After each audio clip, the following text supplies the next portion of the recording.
May kumakalat na rumored Magic 12 senatorial slate daw ni Vice President Sara Duterte. Pero ang tanong, sino-sino sila at bakit sila nasama sa rumored lineup na ito? Bago natin sila kilalanin, quick disclaimer lang. Rumored lineup pa lang ito, hindi pa official. Ngayon, simulan na natin. Unahin na natin ang mga die-hard loyalists. Number 1 ay si Attorney Salvador Panelo.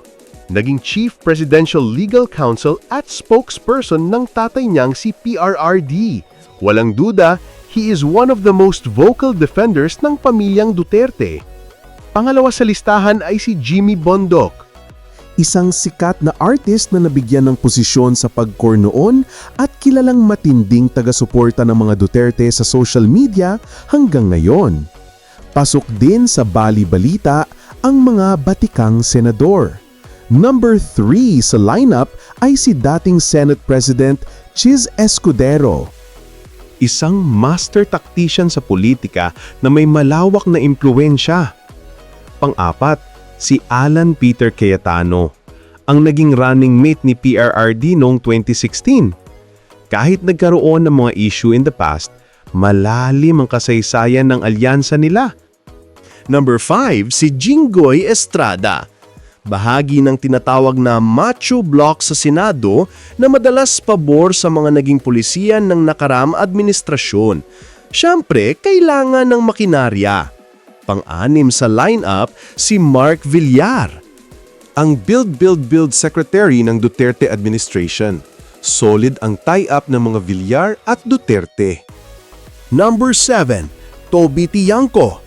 Isang political heavyweight sa Metro Manila at naging campaign manager ng Alyansa Party noong 2024. Pero sa mga latest niyang pahayag, makikita natin na pumapanig na siya sa Duterte camp. Pangwalo sa listahan ay si Chavit Singson, ang political kingpin ng Ilocos Sur.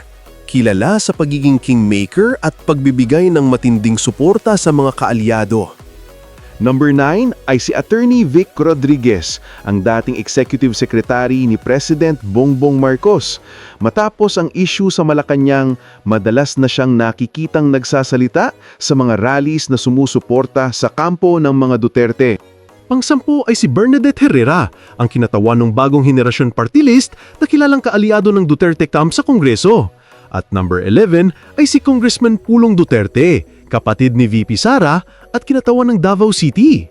Basic political strategy, consolidation of family power sa national level.